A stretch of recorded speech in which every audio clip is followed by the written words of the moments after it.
స్త్రీశక్తి పథకం స్టార్ట్ చేసిన రోజు హిందూపురంలో ఎమ్మెల్యే బాలేబాబు ప్రయాణికులను ఎక్కించుకొని ఆర్టీసీ బస్సు నడిపిన ముచ్చట మన జోరుదార్లు చెప్పుకున్నాం కదా. ఈ గియాల మాత్రం ఎమ్మెల్యేలు బస్సు ఎక్కినాక బాలేబాబు స్టీరింగ్ పట్టిండు. కాకుంటే సార్ ఓట్ అనుకుంటే ఇంకొకటి జరిగింది. చూసిండ్రా అనుల్లా పక్కపొంటి కూసున్నోళ్ళెవలో సారు మీరేనా డ్రైవింగు అని అడగంగానే ఓ లుక్కిచ్చి చూస్తావుగా అని ఎట్లా చెప్తున్నాడో. ఎంతైనా హీరో అయినాక ఎమ్మెల్యే అయిండు కాబట్టి ఆ హీరో మేనరిజం ఎక్కడికి పోతుంది చెప్పుండ్రి. ఇక అసలు ముచ్చట ఏందంటే మొన్నట్లా విడుదల చేసిన డిఎస్సి విజేతలకు మెగా డిఎస్సి ఉత్సవ పేరు మీద ఇయాల నియామక పత్రాలిచ్చే కార్యాన్ని రాజధాని అమరావతిలున్న సచివాలయం దగ్గర ఏర్పాటు చేసిండ్రు కదా. ఇక ఈ కార్యక్రమానికి అసెంబ్లీకెంచి ఎమ్మెల్యేలంతా బస్సులో పోదామని అనుకున్నారు. ఇక బస్సును చూడంగానే బాలయ్య బాబు సారు సీదా పోయి వెనుక ఊకోకుండా డ్రైవర్ సీట్లనే కూకున్నాడు. బరాబర్ ఇయాల బస్సును నేనే నడుపుదామని అనుకున్నాడు. ఇక లోపటున్నోళ్ళు కూడా ఖుషిగానే ఉన్నారు. కొందరు వీడియోలు తీద్దామని కూడా రెడీ అయ్యిండ్రు. కాకుంటే ఇంతల్నే ఆ బస్సు డ్రైవర్ వచ్చి, సార్ ఈ బస్సు జర కండిషన్లో లేదు, మీరు నడపాలంటే జర తక్లీఫ్ అవుతుందని చెప్పేటాళ్లకు పాపం బాలయ్య బాబు సారు పక్కకు తప్పుకోవాల్సి వచ్చింది.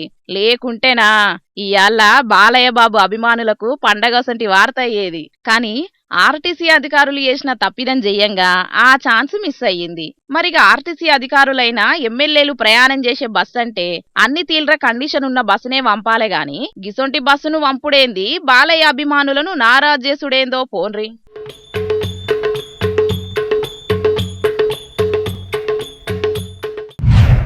బొడ్డెమ్మ బతుకమ్మ. బొడ్డెమ్మ అంటే మట్టితోటి చేస్తారు, బతుకమ్మని పూలతోటి వేస్తారు. దుకాన్లల్లా జాబులతోటి వేసిన బతుకమ్మలు కూడా ఉంటాయి. అట్లనే కొందరు టేకు పూలకు రంగులేసి కూడా బతుకమ్మలని తయారు చేస్తారు. ఇప్పుడు ఇదంతా ఎందుకు చెప్తున్నానంటే మంతని పట్నంలా గీ అక్క జల్లన్లను చూడుండ్రో పారి బతుకమ్మని ఎట్లా వేర్చిండ్రో. లక్ష్మిని మహిమలు గౌరమ్మ చిత్రమై తోచునమ్మ గౌరమ్మ. ఇది పూల బతుకమ్మ కాదు ఉయ్యాలో, జాబుల బతుకమ్మ కాదు ఉయ్యాలో, ఇది గాజుల బతుకమ్మ ఉయ్యాలో. మంతని ఆర్యవైశ్య అక్కజెల్లన్లు వేర్చిర్రు ఉయ్యాలో. అవులా పూల బతుకమ్మ గాజుల బతుకమ్మ అయింది. పెద్దపల్లి జిల్లా మంతని పట్నంలో ఆర్యవైశ్య మహిళలు ఇట్లా తీరొక్క తీరు రంగురంగుల గాజులతోటి తయారు చేసిర్రు బతుకమ్మను. చూస్తారు కదా పువ్వు మీద పువ్వు వేర్చినట్టు ఎంత పొందిగ్గా వేర్చిర్రో బతుకమ్మను. గాజుల మీద గాజులు పెట్టి ఘనంగా తయారు చేసిర్రు గౌరమ్మను. మంతని పట్నంలో ఉన్న శ్రీ వాసవి కన్యకా పరమేశ్వరి కళ్యాణ మండపంలో బుధారం సంధి ఈ బతుకమ్మ సుట్టే సాగుతాంది. సంబురంగా బతుకమ్మ ఆట పాట 3 దినాలు పట్టిందట. 1,00,000 గాజులతోటి ఇట్లా బతుకమ్మ తయారు చేయనీకి. ఎంత సూడ ముచ్చటగున్నదో కదా గాజులు ఒదిగిన గౌరమ్మ తల్లి. సూత్తా అంటేనే ఈ వార్త చూస్తున్న అక్కజెల్లెన్లకు కూడా సప్పట్లు కొట్టి రామ రామ రామ ఉయ్యాలో అని పాట వాడబుద్దైతాంది కదా అనుల్లా. మంతని పట్నంలో ఉన్న పబ్లిక్ కూడా ఈ గాజుల బతుకమ్మను చూసి గట్లనే అనుకుంటారట. ఏమైనా ఇసువంటి బతుకమ్మను వేర్చిన మంతని ఆర్యవైశ్య అక్కజెల్లెన్లను తారీఫ్ చేయాల్సిందే పోరి. ఇగో ఇట్లా ఓ పద్ధతిగా చేసుకోవాలుల్లా బతుకమ్మ పండుగను. అంతేగాని పేపర్లతోటి ప్లాస్టిక్ కవర్లతోని చేస్తే ఎట్లుంటది? ఏమంటారు అమ్మలక్కలు? చెప్పాలి మీరే మరిగా. లక్ష్మిని మహిమలు గౌరమ్మ చిత్రమై తోచునమ్మ గౌరమ్మ. ఇదివరకు పెండ్లైనా పేరంటమైనా ఖచ్చితంగా ఇంటింటికి పోయి బొట్టు పెట్టి మరి పిలిచి వాయన మీదన్నా ఉంటే ఇచ్చి పేరు పేరున అందని పిలుస్తారు. కానీ ఇప్పుడు కాలం మారింది. ఫోన్ చేసి రమ్మనుడు, అట్లా కూడా కాకుంటే వాట్సాప్లో ఓ మెసేజ్ పెట్టుడో లేకుంటే ఓ ఫోటో వంపుడో చేస్తున్నారు చాలా మంది. కానీ ఈ సర్కార్ కాలేజీల టీచర్లు పిల్లల తల్లిదండ్రులను మీటింగ్కి రమ్మని ఎట్లా పిలిచిండ్రో చూడుండ్రోలా. రేపు పేరెంట్ టీచర్ మీటింగ్ ఉంది. ఏం లేదు, విద్యార్థుల పురోగతి గురించి, వాళ్ళ హాజరు శాతం గురించి మీరేమన్నా సలహాలు సూచనలు ఇస్తే బాగుంటుంది. మీకోసం రాత్రి అనక పగలనక వర్షంలో కూడా చూడండి, ఇంత భారీ వర్షంలో కూడా అధ్యాపకురాలు మెయింటెన్స్ వచ్చారు. ఎందుకంటే మీ పిల్లల భవిష్యత్తు మంచిగా ఉండాలని. మీ ఇంతమందిలో ఒక్కరు బాగుపడ్డా మనకు మంచిది. చూస్తున్న రానుల్లా ఓదిక్కు వర్షం పడుతూనే ఉన్నా కూడా కాలేజీ పెద్ద సారు 2 లెక్చరర్లను ఎంబడి పెట్టుకుని విద్యార్థుల ఇళ్లకు పోయి మరి తల్లిదండ్రులతోని ఎట్లా మాట్లాడుతున్నారో. ఎవరైనా రావాలి, రోజు కాలేజీ పంపాలి తల్లి. ఇంట్లో ఇప్పుడు పిల్లలు నువ్వైనా రావాలి తల్లి, అర్థమైందా? రోజు రావాలి, మంచి చదువుకోవాలి, చదువు మీదే శ్రద్ధ పెట్టాలి. కొద్దిగా మనం జాగ్రత్తగా ఉంచుకుంటే అయిపోతుంది, భయపడద్దు. అంటే ఏమో అవుతుంది కాలేజీకి పోతుంది అని భయపడద్దు. మేము జాగ్రత్తగా చూసుకుంటాం. చిన్న ఈగ కూడా వాళ్ళది, ఎందుకంటే కాలేజీ మొత్తం సీసీ కెమెరాలున్నాయి. ప్రతి విద్యార్థి ఇంటింటికి తిరుక్కుంటా ఇట్లా బుద్ధి మాటలు జాగ్రత్తలు చెప్పుకుంటానే బొట్టు పెట్టి మరి విద్యార్థులు తల్లిదండ్రుల మీటింగ్ కు ప్రతి ఒక్కరు రావాలని ఆహ్వానించిర్రు. అంటే మనకు పనులు ఉంటాయి, కానీ పిల్లల భవిష్యత్తు కంటే ఏది ఎక్కువ కాదు. అర్థమైందమ్మా, మీ పరిస్థితి కూడా ఇబ్బందే ఉన్నది. కొంచెం ఆర్థికంగా లేని తల్లిదండ్రులు పిల్లలను పనికి తోలుతున్నారు. పని చేసుకున్నాడు తప్పు కాదు గాని ఈ వయసులో మంచిగా చదువుకుంటేనే బాగుపడతారని బుద్ధి మాటలు చెప్పుకుంటా విద్యార్థుల కోసం ఒక్కనాడు కాలేజీకి రానరని తల్లిదండ్రులకు అర్థమయ్యేటట్టు చెప్పిండ్రు. జగిత్యాల జిల్లా మల్యాల మండలంలో ఉన్న సర్కారు junior college principal Ramakrishna sir, Rachana, Anusha అనే ఇద్దరు లెక్చరర్లను ఎంట పెట్టుకుని విద్యార్థుల ఇళ్లకు వర్షంలోనే తిరిగిండ్రు. ఉత్తగా రమ్మని చెప్తే రారని ఓదికు వర్షం పడుతున్నా కూడా లెక్క చేయకుండా ఇట్లా ఇంటింటికి పోయి మరి సాంప్రదాయబద్ధంగా విద్యార్థుల తల్లిదండ్రులకు బొట్టు పెట్టి విలిచేట అందరూ పరేషాన్ అవుతున్నారట. మరి ఇట్లా ఎందుకు చేసిరు అనేది ఆ కాలేజీ పెద్దసారి చెప్తున్నాడు. ఇనుండ్రి. లెక్చరర్లు పేరెంట్స్ తోటి ఒక మీటింగ్ ఏర్పాటు చేయబడి అసలు కళాశాలలో జరుగుతున్నటువంటి మార్పులు ఏంది, తర్వాత అసలు ఇన్ని రోజులు మేము పిల్లల కోసం బయటికి వచ్చేది, ఇంటింటికి వెళ్ళేది, కానీ ఇప్పుడు ఏంటంటే పేరెంట్స్ని కలుస్తున్నాం. అసలు ఎందుకు విద్యార్థులు కళాశాలకు వస్తలేరు, ఏంది సమస్య అంటే క్షేత్రస్థాయిలో తెలుసుకుందామని ఉద్దేశంతో ఈరోజు ప్రతి ఇంటికి వెళ్తున్నాం. మాకు కూడా వారు చెప్పేటువంటిది ప్రతి కూడా వింటున్నాం. వారికి ఏం చెప్తున్నామంటే అసలు ఎందుకు పిల్లడు కాలేజీకి రెగ్యులర్గా వస్తలేరు, ఒకసారి మీరు మీ పిల్లల్ని తీసుకొని కాలేజీకి రేపు మీటింగ్కి రండి, మనం చర్చించుకుందాం అసలు విద్యార్థి యొక్క భవిష్యత్తు ఎలా ఉంటుంది, మరి కాలేజీలో ఇప్పటివరకు అసలు ఏమేం మార్పులు జరుగుతున్నాయి. సూపర్ సారు, మీరు మంచి ఆలోచన చేసిర్రు పోండ్రి. ఇసొంటి మెగా పేరెంట్ ఈవెంట్లను ఎప్పటికి చేస్తే అసలు విద్యార్థులు ఏం చదువుతున్నారు, ఎట్లా చదువుతున్నారు అనేది తల్లిదండ్రులకు తెలుస్తుంది. అట్లనే తల్లిదండ్రులు పిల్లల చదువుల కోసానికి ఏం చేస్తున్నారు అనేది సార్లకు తెలుస్తుంది. కాబట్టి ఇసొంటి చేయవలసిందే. ఇక తల్లిదండ్రులు కూడా పిల్లలను చదివిస్తున్నామంటే చదివిస్తున్నాం అన్నట్టు కాకుండా వాళ్ళ మీద పూర్తి శ్రద్ధ పెడితేనే బుద్ధిగా తయారవుతారు, లేకుంటే ఈ వయసులోనే ఆగమవుతారు. కాబట్టి జర్రా ఒక కంట కనిపెట్టుకుంటా ఉండుండ్రి, సరేనా?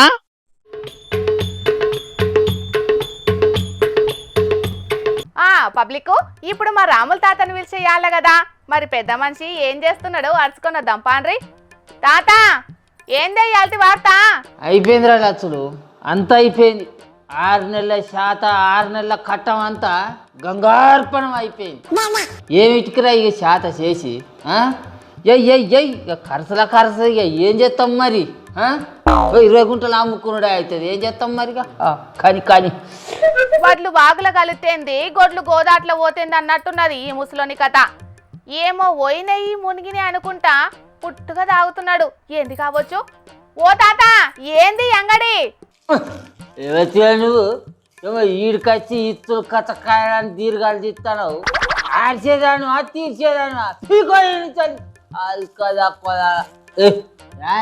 గుద్దు గిలాసాలలో మంది ఇట్లా ఆరాలు కదా కూడా. మూతి మీద గుద్దితే ముంగడి పనులు అన్ని రాలాలే ముసలోడా, చేసే కోళ్ళు విడిచిపెట్టి ఏమో పెగ్గుల మీద పెగ్గులు కొడుతున్నావు, ఏమైంది చెప్పు నీకు? ఏంటి ఆర్తలు తీసుకురావాలన్నా? అరే నువ్వేమన్నా మనిషి పుట్టుకే పుట్టినావు అనే మార్చిన ముఖం దానా? ఆ ఏసీ రూమ్ లో కూర్చొని కడుపులసల్లా కదలకుండా రాసిచ్చిన వార్తలు చదివే నీకు బయట ఎన్ని వానలు కొడతాయి, ఎంత వరదలు పోతాయి, ఎన్ని పంట పొలాలు ఆగమవుతాయి అనేది ఏమైనా తెలుస్తాను ఆయన నీకు? ఎలుక మొక్కండా ఏం మాట్లాడుతుందా ఇది? ఏం ఆగమవుతున్నాయి అయ్యా నీ? రోజు బొత్తవలుగా తింటూనే ఉంటివి, యాలగాంగల్నే పుట్టుగా తాగుతూనే ఉంటివి, ఏం తక్కువైంది నీకు? అగో ఇంట్లో లస్కులు దాని అల్పెప్పు మాటలు, నా కాట ఏం రంది లేదు. అట్లా 20 గుంటల పత్తి పెడితే ఎంత పెట్టుబడి అవుతుందో ఎరికేనా నీకు? కొట్టుడు మందులకి ఎంత అవుతాయి, అడుగు మందులకి ఎంత అవుతాయి, కలుపు కూళ్ళకి ఎంత అవుతాయి, మొత్తం పత్తిత్తులకి ఎంత అవుతాయి, ఎన్ని రూపాయలు ఖర్చులు అవుతాయి అనేది ఎరికేనా ఆడటానికి? ఇప్పటి వరకు అన్ని పెట్టుబడులు పెడితే పంట చేతికి వచ్చే వాళ్ళకు ఈ వజ్రాన్ని వానలు చేయబట్టి గంగార్పణం అయిపోయింది. ఎంత రంది ఉంటుంది రమ్మన రైతులకు. నా 2 ఎకరాల పచ్చి తాగమైంది. ఇంకా వానికి ఎంత రంది ఉండాలి చెప్పు? మరి మనమైనా ఏం చేస్తామే అన్న, కాలం కన్నెర చేసినప్పుడు ఎవ్వరైనా ఏం చేస్తారు చెప్పు? అదే అది కాదురా లచ్చులు, 7 కాలమై కరువు చేస్తాందిరా అంటున్నావు. నా పత్తి చేను ఎంత ముద్దుగున్నాయిరా, చెట్టు నిండా కాయలు ఇరుగా కాచేదిరా అంటున్నావు. 7 ఇంకొక 10 వద్దులు అయితే పంట అంత చేను 10 కింటాల్లో పత్తెలురా. ఎంత ఆమైపోయారా 7 పంట చేను. ఏం చేస్తాం మరి? ఏం చేస్తాం మరి అటు పంట అంతా పోయింది అనుకుంటేనే మందెత్తునో మరి ఇదో ఇంతంత ఖర్చే కాదే తాత. ఏం చేయాలి మరి ఈ వారం దినాల సంధి ముసలుడు దగ్గి ఉంచినట్టు ఒక్కటే ముసురు ఈదురు గాలి దానికి అంత వణుకుడు పెడుతుంది మరి.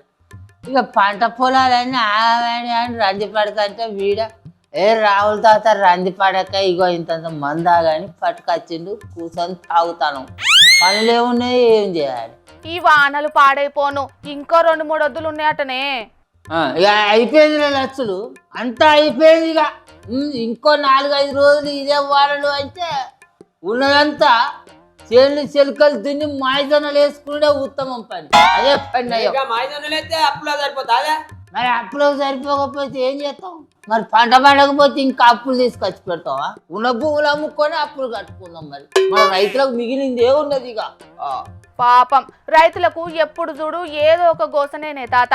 కాలం కాకుంటే గోసే, కాలం గట్టిగా అయినా గోసే. అన్ని మంచిగుండి పంటలు వండితే గిట్టుబాటు ధర లేక గోసే. ఎన్ని గోసలేనే పాపం రైతన్నలకు. ఏడు ఏ ఒక్క రైతు ముఖంలోనే ఆనందం కానొస్తుందా లక్షలు. అసలు ఆ ఉత్సాహమే లేదు. అసలు దసరా బతుకమ్మ పండుగ అంటే ఎంత దండిగా ధన సంపదగా ఉండేదిరా. ఆ ఆనందం ఏ ఒక్క రైతు ముఖంలో కానిస్తలేదా. అసలు రైతుల ముఖంలో నెత్తురే లేదు రాచిన అంతే అంటారా. అవు ఆ అన్న అన్నట్టు ఈ ఏడు కాలం కరువు వచ్చింది. ఇక వచ్చే ఏడు లేదా అనే తాత ధైర్యంగా ఉండాలి. ఎన్నో చూసినోనివి నువ్వే గట్ల ధైర్యం చెడుతట్లనే. ఈ ఏడు కాకపోతే వచ్చేడు పండదా, వచ్చేడు కాకపోతే మళ్ళీ వచ్చే ఏడు పండదా అని ఏట అప్పులు తీసుకొచ్చి పెట్టుబడి పెడుతూనే ఉన్నాము. అది జాడితే కాంతనే ఉన్నది. ఏనాడురా మనం బాగుపడేది. భూవను పండించే రైతుకు ఆ భూవను కడుపు నిండా తినే యోగ్యత లేకపోయా కదరా లస్కులు. రైతుల గతి ఎంత కర్వబచ్చ కదరా. సరే సరే సరే అని ఓ పిల్ల ఏడన్నా బతుకమ్మ పండుగకు ఊరికి వస్తాడు అలేదా మరి. నువ్వే పుట్టెడు బాధలు చెప్తేవి. ఇక నేను పండుగకు వచ్చి నీకు ఖర్చు పెట్టాలి నానే. అరే ఓ తిక్కల్దానా, బతుకమ్మ పండుగ అంటే ఏంటిదే మన తెలంగాణ ఇంటి ఆడి బిడ్డల పండుగ, దండి పండుగ. అసొంటి బతుకమ్మ పండుగను దండిగా జరుపుకోం. ఆయన ఇంట్లో బియ్యపిత్తులు లేకున్నా ఊరిని కాసే తల్లికి బోనం ఎట్లయితే వండుతామో, ఇంట్లో నయాన రూపాయి లేకున్నా బతుకమ్మ పండుగకు ఇంటి ఆడిబిడ్డల కోసడానికి ఎంత ఖర్చు అయినా పెడతామే మేము. నువ్వైతే పండుగకు రా, అప్పో సప్పో చేసైనా నీకు ఎసంచి పట్టుబట్టలు కావాలో నేను కొనిస్తా, నువ్వైతే రా. సరే సరే ఇక మేము జరంత మంది ఎక్కువ ఏందో మాట్లాడతాను అనుకోకు, తప్పు తీసుకోకు. అయ్యో కడుపులో ఈత ఉండి అట్లా మాట్లాడతానా. ఇక నీకు కడవార్తలు అయితే చదువుకో అనుకో. మా రాముల తాతనే కాదోల్లా ఈ వానలు జయంగా ఇప్పుడు చాలా మంది రైతులు కూడా మస్తు గోసపడుతున్నారు. మొదట్లనేమో వర్షాలు లేక అవస్థలు పడితే ఇప్పుడు పొట్టు పొట్టు దంచుతున్న వానలు జయంగా పత్తి చేనులు మొత్తం జాలు పట్టి పత్తి మొక్కలన్నీ ఎర్రబడుతున్నాయి. ఇక అటు యూరియా దొరకక కూడా ఇంత పంట నాశనమైంది. మొత్తానికైతే ఏ పంట కూడా ఆశకరం లేకుండానే అవుతున్నది. మరి ఇక ఈ వానలు ఇప్పటికైనా వెనుకకు మరి రైతులకు ఆయంత 4 ఇత్తులన్న దక్కేటట్టు చేయాలని ఆ వర్ణదేవుణ్ణి మన జోర్దార్ తరపున కూడా చేతులెత్తి మొక్కుతున్నాం. విద్యార్థులు తప్పుదోవ పడుతుంటే గురువులు సన్మార్గంలో పెడతారు. తెలిసి తెలియక తప్పులు చేస్తే మంచి ముచ్చట్లు చెప్పి లైన్లకి తెస్తారు. ఇనకుంటే గద్రిచ్చో ఓ దెబ్బేషో చెడు మార్గంలో పోకుండా చూస్తుంటారు.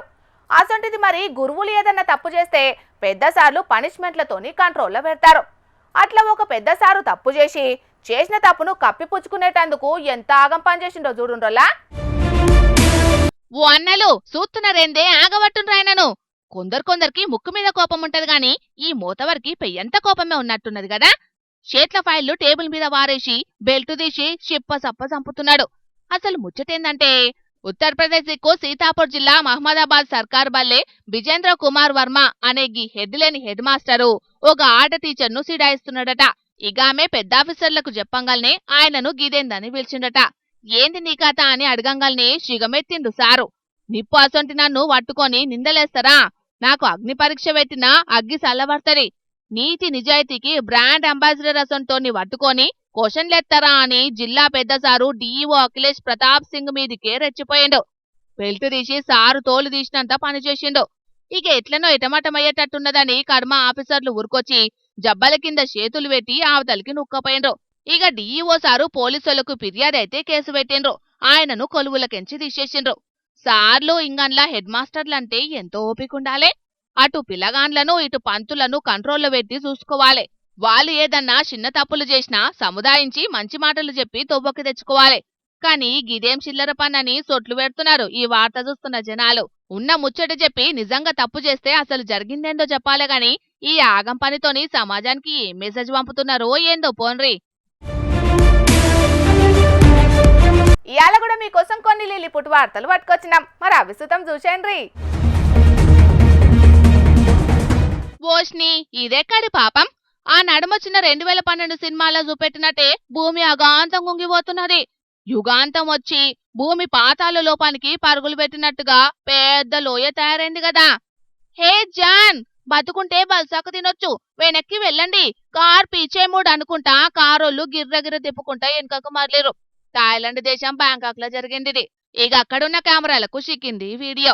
ఇది ఏ భూకంపమో ప్రకృతి పగబట్టినందుకైనా విపత్తు అనుకుంటే కళ్ళు తెరిచి మట్టి పోసుకున్నట్టే అవుతుందోలా. అటు దిక్కు సర్కారులు చేసిన ఉపాయానికి మనుషులు చేసిన పనికి ఆయన ఆగమటనోలా. భూమి లోపలికెళ్లి రైలు బండి పోయే ఆలోచన చేసిండ్రట. ఇక దానికోసం భూమి లోపలికెళ్లి సొరంగాలు దువ్వుతుంటే మీదికి మిట్ట లోపల లొట్టయ్యటాలకు మీదున్న భూమి అగాంతం గుంగింది. దీంట్లో ఎవ్వరికైతే ఏం కాలేదు గాని ఓ 2-3 కార్లు కరెంటు స్తంభాలు లోపలికి పోయినాయట. తువ్వ మీద పోయేటోళ్లకు ఏం కాలేదు గాని ఆయనతో బిల్డింగ్లు గుంగితే మాత్రం పెద్ద పారేషానే అయ్యేది. అభివృద్ధి పేరు మీద లేనిపోని ఆలోచనలు చేస్తే గిట్లనే ఉంటది. అడ్డగోలు కథలు పడితే అసలుకే ఎసరు పడుతుంది అనుకుంటా కామెంట్లు పెడుతున్నారు కొందరు నెటిజన్లు. మరిగా ఇసొంటి చేసినప్పుడు జర్ర అన్ని తీర్ల జాగ్రత్తలు తీసుకోవాలి. లేకుంటే జరిగే ప్రమాదాలను అసలుకే ఊహించలేని పరిస్థితి ఉంటది మరి.